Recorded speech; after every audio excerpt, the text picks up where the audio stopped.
প্রণাম নেবেন। বলছি আজকে আমাদের আপনি বোঝালেন যে আমাদের আত্মাকে হ্যাপি রাখতে হবে, এবং তার জন্য আমরা যে শরীরকে ঠিক যেমন খাবার দাবার দিই, সেরকম আত্মার জন্য আমাদের দিব্য নাম সংকীর্তন ও নাম করতে হবে। তার আত্মার এই নিড আমাদের ফুলফিল করতে হবে। নাম্বার 2, কৃষ্ণ এবং তার ভ্রাতা সহ যুধিষ্ঠির পিতামহ ভীষ্মের কাছে এসেছিলেন, তার মনের কথা ব্যক্ত করেছেন যে কুরুক্ষেত্র যুদ্ধে এত প্রাণ যে নষ্ট হয়েছে তার জন্য তিনি নিজেকে দায়ী করেছিলেন। কিন্তু ভীষ্মদেব ওনাকে বললেন যে এটা কালের অচিন্ত ক্রিয়ার প্রভাবে ঘটেছে, তার জন্য যুধিষ্ঠির মহারাজের দুঃখ করার কিন্তু কোনো কারণ নেই। আচ্ছা আচ্ছা, শ্রীকৃষ্ণ হচ্ছেন পরমেশ্বর ভগবান, তবু এখানে দেখছি তিনি তার ভক্তদের প্রতি কেমন অনুগ্রহ প্রদর্শন করে বিভিন্ন প্রকার সেবা সম্পাদন করে থাকেন। কৃষ্ণ দূত ও সারথী রূপে প্রকাশিত হন, মানে অর্জুনের এই প্রকার সেবা ভগবানের থেকে লাভ করাই হচ্ছে শুদ্ধ ভক্তেরই মহিমা, এটা ভক্তিযোগের ফল। আর ভীষ্মদেব আমাদের এখানে মনে করিয়ে দিলেন যে কৃষ্ণ হচ্ছে সমাধীশ, সবার প্রতি কৃপালু, তিনি অব্যয় তত্ত্ব, সবকিছু কৃষ্ণের শক্তি, তিনি অহংকার শূন্য। আর আরেকটা কথা হচ্ছে যে কৃষ্ণের মধ্যে কোনো মতি বৈষম্য নেই, তিনি অর্জুনের সারথী রূপে নিজেকে প্রকাশ করলেও তার পরম পদের কিন্তু কোনো পরিবর্তন হয় না। আর ভীষ্মদেবের একটা কত বড় মনের এখানে পরিচয় পেলাম। তিনি বলছেন যে পাণ্ডবের জন্যই আজকে কৃষ্ণ তাকে দর্শন দিতে এসেছেন, যদিও ওনার সাথে মানে কোনো দৈহিক মানে আত্মিক সম্পর্ক ছিল না, তা সত্ত্বেও তিনি এসছেন ওনাকে দর্শন দিতে। আর ভীষ্ম একই কথা বললেন যে শরীর ত্যাগের সময় যদি কেউ ভগবানের মহিমা কীর্তন করেন, তিনি সকাম কর্মের বন্ধন থেকে মুক্ত হন। হরে কৃষ্ণ প্রভু। হরে কৃষ্ণ। ধন্যবাদ। রূপা মাতাজি। হরে কৃষ্ণ প্রভু। হরে কৃষ্ণ। অনেকদিন পরে ফিডব্যাক দিচ্ছে, দেবলীনা মাতাজি মোটামুটি বললেন, তো যেটা আমারও খুব ভালো লাগলো আজকের ক্লাস থেকে, যে আমাদের ভক্ত হিসেবে কেমন হওয়া উচিত। হ্যাঁ, এখানে বিশ্বদেব চিরশয্যায় শুয়ে আছেন, কিন্তু তিনি তাও ভগবানের কাছে প্রার্থনা করছেন, যতক্ষণ না আমার মানে দেহ থেকে প্রাণ বেরিয়ে যায় তুমি ততক্ষণ এখানে থাকো। উনি ভগবানকে মানে আমরা হলে ওই পজিশনে হয়তো এরকম ভাবতাম যে বাবা তাড়াতাড়ি যেন প্রাণ চলে যায়, কষ্টটা যাতে কম পেতে হয়। উনি যেহেতু স্ব ইচ্ছায় মৃত্যু বর প্রাপ্ত ছিলেন, উনি ভগবানের কাছে এই প্রার্থনা করলেন। এবং ভীষ্মদেব কত বড় ভক্ত যে মানে ওনাকে ভগবান নিজে এসেছেন দর্শন দিতে পঞ্চ পাণ্ডবের সঙ্গে। এবং ভগবান এখানে দেখা যাচ্ছে প্রভু, মানে যেটা ভালো লাগলো, ভগবান কত মহৎ। উনি নিজেকে নিজের ভক্তের জন্য সব জায়গায় মানে নিজেকে একটা দূত রূপে, একটা সারথী রূপে প্রত্যেকটা জায়গায় নিজেকে মানে ন্যূন থেকে ন্যূনতম, উনি একটা সর্বশক্তিমান ভগবান, উনি ন্যূন থেকে ন্যূনতম জায়গায় নিজেকে নিয়ে যাচ্ছেন তার ভক্তের কারণে। এবং বিভিন্নভাবে তিনি যখন মানে পঞ্চ পাণ্ডবের সঙ্গ দিচ্ছেন, পঞ্চ পাণ্ডব ভগবানের উপর আস্থা রেখে, নারায়ণী সেনা নয় অর্জুন ভগবানকে সিলেক্ট করলেন। আমাদের সর্ব অবস্থাতে সমস্ত রকম ঐশ্বর্য বা সবকিছুর মধ্যে যদি আমাদের সিলেক্ট করতে হয়, অলওয়েজ আমাদের ভগবানকে সিলেক্ট করা উচিত। এটা অর্জুনের ওই মানে ব্যাপারটা থেকে আমরা জানতে পারলাম যে ভগবানের চরণ ছেড়ে আমাদের যে হ্যাঁ এইটা পেলে আমাদের হয়তো এই কাজটা ইজি হবে, এটা কখনো ভাবা উচিত না। যার কারণে অনেক মানুষ কি করে, মানে আমরা যারা করি আজ একটু ব্যস্ত আছি মালাটা কম জুপলাম, ভগবানের নাম কীর্তন কম করলাম, এইরকম ভাবে মানে আমাদের আগে ভগবানের কাজগুলো কমপ্লিট করা উচিত, তারপরে জাগতিক কাজ। হরে কৃষ্ণ প্রভু। ধন্যবাদ, খুব সুন্দর। দেখো, ভগবান কৃষ্ণ অর্জুনকে এত ভালোবাসতেন, তার 16,100 পাটরানি ছিল, সে সেদিকে ধ্যান দিত না। আবার এখান থেকে এতদিন তো এখানে থাকতেন, আবার অনেক দিন পরে বাড়িতে যাবেন, তো সমস্ত পাটরানি অর্জুন সঙ্গে সঙ্গে গেছে। এবার সমস্ত রানী রূপ তিনি ওয়েট করে বসে আছে ঘরের মধ্যে, প্রভু আসবে, একটু কথা বলবো সুন্দরভাবে একসঙ্গে, অনেকদিন পরে মিলবো। সত্যভামা বসে, সমস্ত রানী বসে আছে। কৃষ্ণ খাওয়া দাওয়ার পরে অর্জুনকে নিয়ে বলছে আমার সঙ্গে অর্জুন থাকবে। তো রানীর ঘরে না গিয়ে অর্জুনের ঘরে গিয়ে অর্জুনের সঙ্গে শুয়ে পড়ল। সমস্ত রানীরা বলে, এ কি কি অর্জুনটাকে ছাড়বে না আমাদের স্বামীটাকে, হ্যাঁ? তাই অর্জুনকে বিয়ে করতে পারতো, এখন আমাদেরকে বিয়ে করে হাতে এত মিসিং কেন করছে কৃষ্ণ, হ্যাঁ? এই অর্জুনকে বোঝে না নাকি? এতদিন পরে আমাদের স্বামী এসছে ঘরে, ফিরে একটু আমরা মিলবো, একান্তে কথা বলবো, দুটো মিষ্টি মিষ্টি গল্প করবো, এ ছাড়েই না, ছাড়েই না। এত ভালোবাসতো অর্জুনকে ভগবান, হ্যাঁ? তা আমরা বুঝতে পারি যখন আমরা ভগবানের সেবা করব, ভগবানের ভক্তি করব, এবং আমরা দেখতে পাই অর্জুন কীরকম বড় ভক্ত, হ্যাঁ? যে জীবনের বলছে আমি সুখেও আর দুঃখেও তোমাকে ছাড়তে পারবো না, আমি যে কোনো অবস্থায় তোমাকে ছাড়তে পারি না, আমরা তোমাকে চাই। এইরকম আমাদের জীবন এইরকম ডিসাইডেড নিয়ে আসতে হবে। জীবনে পরিস্থিতি যাই আসুক না কেন, কৃষ্ণকে ছাড়া যাবে না, এই মালাকে ছাড়া যাবে না। আমরা তো কৃষ্ণকে পাচ্ছি না, কৃষ্ণ নামকে, নাম আর নামে অভিন্ন, মালাকে ছাড়া যাবে না সর্ব অবস্থাতেই। কৃষ্ণ নাম আর ভাগবতম, এই দুটো জিনিস যে ধরে রেখে দেবে, সে কখনোই কৃষ্ণ বিস্মৃতি হবে না, সে জীবনের অন্তিমে কৃষ্ণের কাছে যাবেই যাবে নিশ্চিত।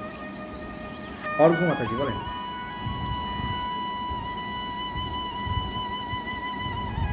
হরে কৃষ্ণ বাবু, হরে কৃষ্ণ। দেখলাম যে আমরা যে বাহির শরীরের যে বাইরের দিকটা এত যত্ন করি, কিন্তু এটা হলো বাইরের শরীরের খাঁচাটার যত্ন নিয়ে কোনো আমাদের লাভ নেই, এটা বুঝতে হবে। কিন্তু শরীরের মধ্যে যে আমাদের আত্মাটা আছে তাকে সন্তুষ্ট করতে হবে, এবং তাকে সন্তুষ্ট করলে আমাদের তাকে হরিনাম আমাদের সবসময় সংকীর্তন করতে হবে, তবেই আত্মার সন্তুষ্ট হবে। আর দেখলাম যে প্রত্যেকটা জীবের প্রতি কৃষ্ণ ভগবান ভগবানের কাছে কোনো উচ্চ নিচে কোনো জ্ঞান নেই, ভগবান সবাইকে সমদৃষ্টি চোখে দেখেন। আর ভীষ্মদের তুমি শোক করো না, কেন তোমরা যে এত ভক্তি করেছো ভগবানকে, তোমরা পঞ্চপাণ্ডব যে এত ভগবানকে ভক্তি করে, সেই জন্য ভগবান নিজেই আজ আমার কাছে এসেছেন। যে আমার ভগবানের ভক্ত, যদি কোনো বাড়িতে কোনো ভক্ত যদি কেউ ভক্তি করে, তাহলে তার বাড়ির সমস্ত মানে আপনজনদের ভগবান খেয়ালে রাখে। যেমন অহং ভক্ত পরাধীন হর্ষত সাধুী গোষ্ঠ হৃদয় ভক্ত জনাপ্রিয়। এই ভক্ত বাড়ির সমস্ত জনকে ভগবান লক্ষ্য করে এবং পঞ্চপাণ্ডবদের নিয়ে ভগবান দেবতাকে যে দর্শন দেওয়ার জন্য। আর ভীষ্মদেব বলছে, ভীষ্মদেবের কাছে আমরা শিখতে হবে যে কিভাবে ভগবানকে আমরা সেবা করবো, ভগবানকে কিভাবে প্রণাম করব। আর ভগবানের নাম যদি আমি প্রতিনিয়ত স্মরণ করি, জপ করি, তাহলে মৃত্যুর সময় ভগবানের নামই আমার স্মরণ হবে, তবেই আমি ভগবান স্মরণ করতে পারবো। ধন্যবাদ। আকি মাতাজি। হরি বল প্রভু। আজকে ক্লাসের থেকে আমি 3টে জিনিস উপলব্ধি বলছি, সবাই সবকিছু বলেছে। আমার অর্জুন যে সিলেক্টেড করতে বললো যে দুটোর মধ্যে যে কোনো একটা সিলেক্টেড করো তুমি, তো ভগবানকে সিলেক্ট করলো যেভাবে, তো আমাদের প্রতিনিয়ত বুঝতে হবে যে আমরা কোন বস্তু কোন জিনিসটাকে সিলেক্ট করব, যেটা আমাদের খুবই ইম্পর্টেন্ট। এই জড়জাগতিক শরীরে থাকতে গেলে ভগবান শ্রীকৃষ্ণকে কিভাবে যে আমাদেরকে সিলেক্ট করতে হবে সেটা প্রতিনিয়ত ভীষ্মদেব দেখিয়ে দিলেন। আর সকলের প্রতি সমদৃষ্টি হওয়া সত্ত্বেও তিনি আমার জীবনের অন্তিম সময় কৃপা করে আমাকে দর্শন দিতে এসেছেন, কারণ আমি তার ঐকান্তিক সেবক। এই ঐকান্তিক সেবক হওয়ার জন্য প্রভু সকলের প্রতি তিনি সমদিষ্ট ছিলেন। তারপরেও তিনি কি করলেন, ভগবান তার অর্জুনের জন্য চতুর্ভুজ নারায়ণ রূপ ধারণ করে তিনি যতক্ষণ মৃত্যু না হচ্ছে ততক্ষণ অবধি তিনি সেখানেই দাঁড়িয়ে অপেক্ষা করছিলেন। তিনি তার বাবার কাছ থেকে এই বরটা পেয়েছিলেন যে কতদিন তিনি এই পৃথিবীতে থাকবেন। তিনি ইচ্ছা বর পেয়েছিলেন যেন যখন তখন আমি যেতে পারি। আর দ্বিতীয় কথা প্রভু আমার কাছে খুব ভালো লেগেছে, ভীষ্মদেব তিনি তার জীবনের প্রতিনিয়ত শিক্ষার সাথে এই যে এতগুলো ভক্ত 12 জন ভক্তদের মধ্যেও তিনি অন্যতম ভক্ত ছিলেন, যেটা আপনি প্রথম শ্লোকে 20 নম্বর শ্লোকে বলেছিলেন, যেটা আমি পড়লাম আর কি। তো ভীষ্মদেবের কথা যতবার শুনছি প্রভু, আপনি শ্লোকটা বারবার বলতে বলেন, সদেব দেব ভগবান প্রতিষ্ঠাতম। তো এই শ্লোকটার মধ্যে যে আপনি এত সুন্দর করে আমাদেরকে বোঝালেন যে এই শ্লোকটা কতটা ইম্পর্টেন্ট, আমাদের জীবনে সবসময় আমাদের এটা মুখস্থ রাখা উচিত। অনেক কথাই সবাই বলেছে প্রভু, আমার বলার কিছু নেই, যত করছি তত অভূতপূর্ণ জ্ঞান পাচ্ছি। হরি বল প্রভু। প্রীতিকা মাতাজি নেট এসছে? হরে কৃষ্ণ প্রভু। প্রভু শোনা যাচ্ছে? হ্যাঁ বলেন। হ্যাঁ প্রভু, আজকে বিষয় থেকে যেটা শিখলাম যে কৃষ্ণ অনেক রকম ভূমিকায় অংশগ্রহণ করে। অনেকভাবে অনেক পথ, সেই পথ থেকে ভগবান মানে আমরা আমাদের খাঁচার যত্ন করি, কিন্তু খাঁচার ভেতরে যে প্রাণ পাখি আছে তার যত্ন করি না। এই প্রাণ পাখিকে যত্ন করতে হবে, আর এই প্রাণ পাখিকে খাবার দিতে হবে। এই প্রাণ পাখির খাবার হচ্ছে হরি নাম, হরি কথা। তাহলে আমাদের প্রাণ পাখি সুস্থ থাকবে, ভালো থাকবে।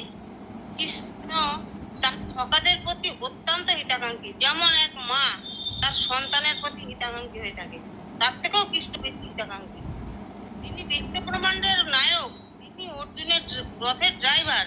শুধু অর্জুনের রথের ড্রাইভার নয়, শুধু প্রতিটা জীবের দেহরূপী রথের ড্রাইভার তিনি। আমাদের এই দেহটাকে তিনি পরিচালনা করছেন। কৃষ্ণ আমাদের এত কিছু দিচ্ছেন, কিন্তু তার কোনো অভিমান নেই, তিনি অভিমান শূন্য। আর যে কৃষ্ণকে ডাকছেন না, মানছেন না, তবুও তাকে সমানভাবে আলো বাতাস সবকিছু তাকে সমানভাবে দিয়ে যাচ্ছেন। বলছেন না যে না, ও আমায় ডাকে না, ও আমায় মানছে না, আমি ওকে কিছু দিচ্ছি না। তিনি এতই দয়ালু। যে ভক্ত অবিষ্ট হয়ে ভগবানের চিন্তা করে, সে যদি ভগবানের কাছে নাও যেতে পারে, ভগবান তার কাছে চলে আসে। ভগবান এতটাই কৃপালু। হরে কৃষ্ণ হোক। ধন্যবাদ। শাশ্বতী মাতাজি।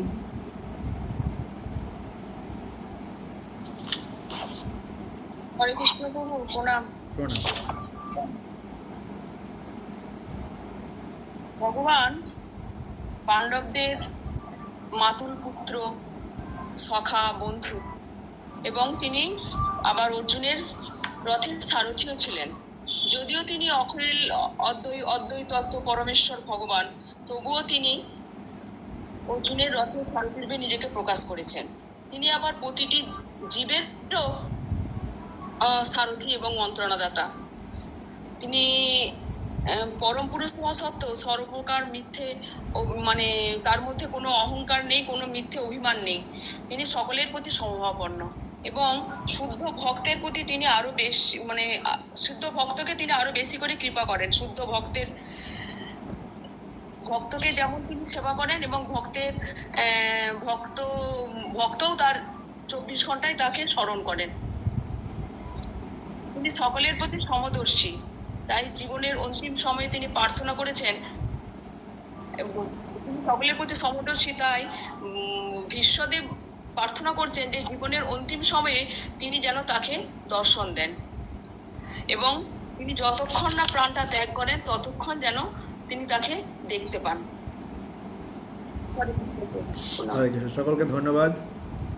Chant Hare Krishna and be happy. জয় শ্রীল প্রভুপাদ।